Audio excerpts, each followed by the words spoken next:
Hello everyone. तर Marathi trader तेजस्विनीमध्ये आपण Nifty आणि बँक निफ्टीचा अनालिसिस करूया. तर निफ्टीचा डेली चार्ट आहे.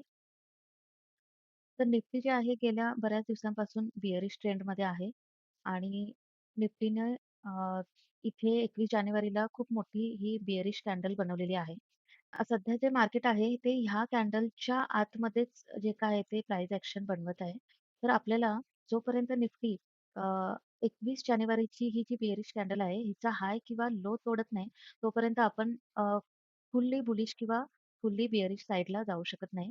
कारण आपण प्रेडिक्टच करू शकत नाही, की सध्या मार्केट कोणत्या साइडला जाईल.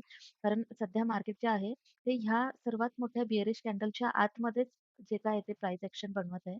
त्यामुळे जेव्हा मार्केट अ, ही जी बिअरिश कॅन्डल आहे सर्वात मोठी 21 जानेवारीची, ह्याचा हाय तोडेल किंवा ह्याचा लो तोडेल, तेव्हा आपण बाय साइडला किंवा सेल साइडला विचार करू शकतो.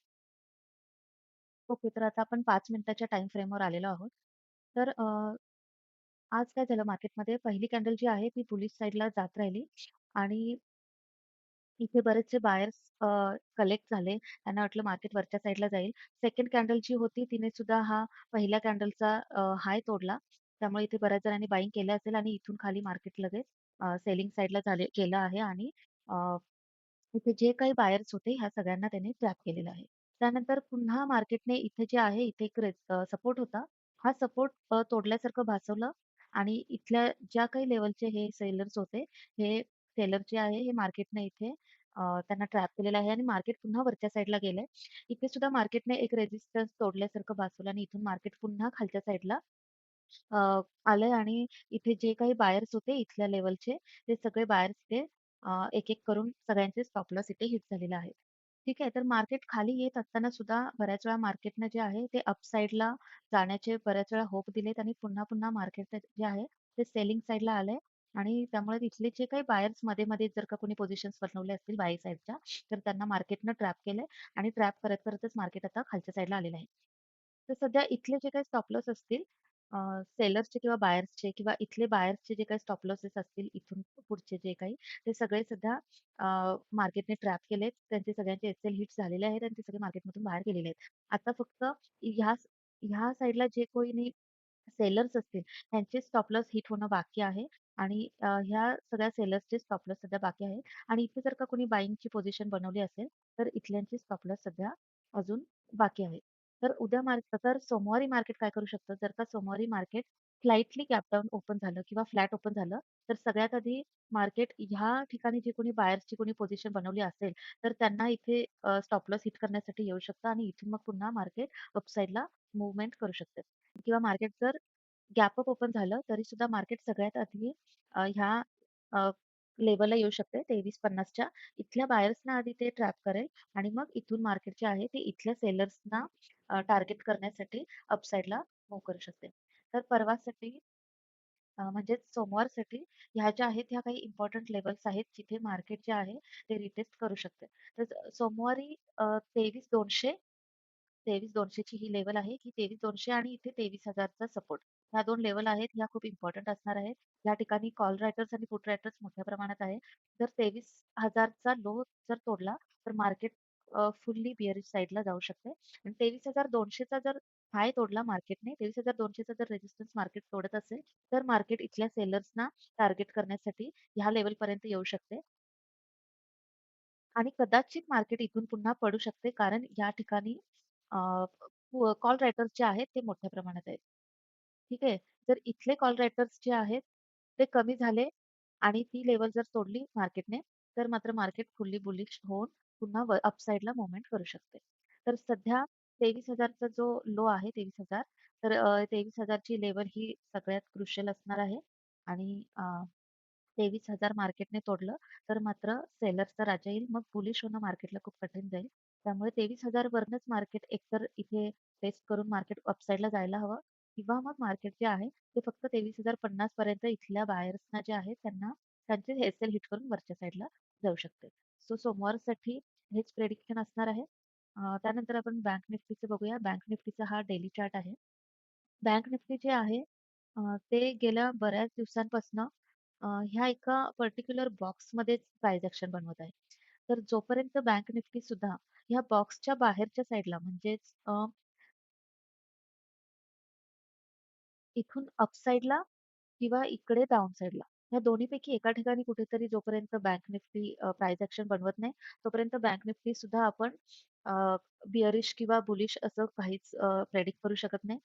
बँक निफ्टी फुल्ली बुलिश होण्यासाठी त्याने हा जो बॉक्स सध्या क्रिएट केलाय, हे एका रेंजमध्ये सध्या बँक निफ्टी जे आहे ते मूव्हमेंट करत आहे, प्राइस ॲक्शन बनवत आहे. जेव्हा तो हा बॉक्सचा प्राइस ॲक्शन क्रॉस करेल, तेव्हाच बँक निफ्टी फुल्ली बुलिश किंवा बिअरिश साइडला जाईल आणि आपण ते व्यवस्थित प्रेडिक्ट करू शकू. तर हा बँक निफ्टीचा 5 मिनिटाचा चार्ट आहे. तर बँक निफ्टीने सुद्धा ऑलमोस्ट निफ्टी सारखंच मूव्हमेंट केलेलं आहे आजच्या दिवशी. तर बँक निफ्टीने जे काय केलंय, इथे जे कोणी बायर्स आले असतील, तर हे ह्या लेव्हलचे सगळे बायर्स बँक निफ्टीने इथले इथे त्यांना ट्रॅप करून ऑलरेडी त्यांचे सगळ्यांचे एस-एल हिट केलेले आहेत. त्यानंतर इथे कोणी बायिंग केली असेल किंवा इथे ह्या कुठल्याही लेव्हलला जर का कोणी बायिंग केली असेल, तर त्यांचे सुद्धा एस-एल जे आहे ते बँक निफ्टीने इथे डाउन साइडला मूव्हमेंट करून ऑलरेडी हिट केलेले आहे. आता ह्या साइडला इथे ह्या लेव्हलला जे कोणी सेलर बसले असतील, तर त्यांचे सुद्धा ऑलरेडी स्टॉप लॉसेस जे आहेत ते ऑलरेडी गेलेले आहेत. आता सध्या राहिलेत फक्त ह्या लेव्हलला जर का कोणी बायिंग केली असेल, तर इथे काहींचे स्टॉप लॉस असतील बायर्सचे. अगेन वन मोर थिंग की ह्या लेव्हलला सुद्धा काही बायर्सचे स्टॉप लॉसेस असू शकतात. तर बँक निफ्टी जे आहे ते सोमवारी जर फ्लॅट ओपन झालं असेल किंवा स्लाइटली गॅप डाउन जरी ओपन झालं, तरी सर्वात आधी ते इथले जे कोणी बायर्स असतील त्यांना टार्गेट करेल आणि ह्यांची आधी स्टॉप लॉसेस घेईल. त्यामुळे मार्केट जे आहे ते सुरुवातीला ह्या लेव्हलपर्यंत येऊ शकतं आणि त्याच्यानंतर जे आहे मार्केट अपसाइड मूव्हमेंट करू शकते.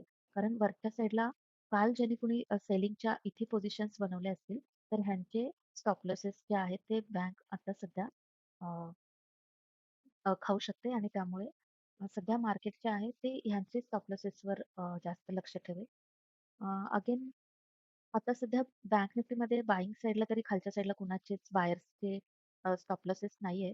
त्यामुळे बँक निफ्टीला सुद्धा सध्या वरच्या साईडलाच मूव्हमेंट करायला पाहिजे. त्यामुळे बँक निफ्टी जे आहे गॅप डाउन ओपन झालं तर ऑटोमॅटिकली इथले ह्यांचे स्टॉप लॉसेस निघून जातील आणि इथले जे कोणी बायर्स असतील ह्यांचे फक्त स्टॉप लॉसेस घेण्यासाठी बँक निफ्टी इथपर्यंत खालीपर्यंत येईल आणि इथून मग पुन्हा अपसाईडला मूव्हमेंट करू शकतो.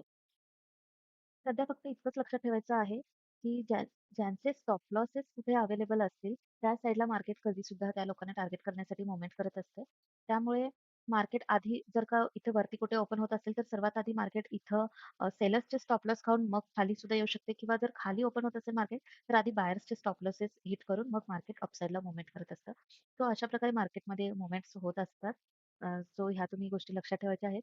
सध्या निफ्टी आणि बँक निफ्टीमध्ये ऑलमोस्ट सेमच परिस्थिती आहे, की सध्याची आहे, की इथं काही लेव्हल म्हणजे सकाळ जिथं मार्केट क्लोज होताना काही बायर्स जे काही पोझिशन बनवले असतील, त्यांचेच काहींचे स्टॉप लॉस बायिंग साइडला खाली अवेलेबल असतील.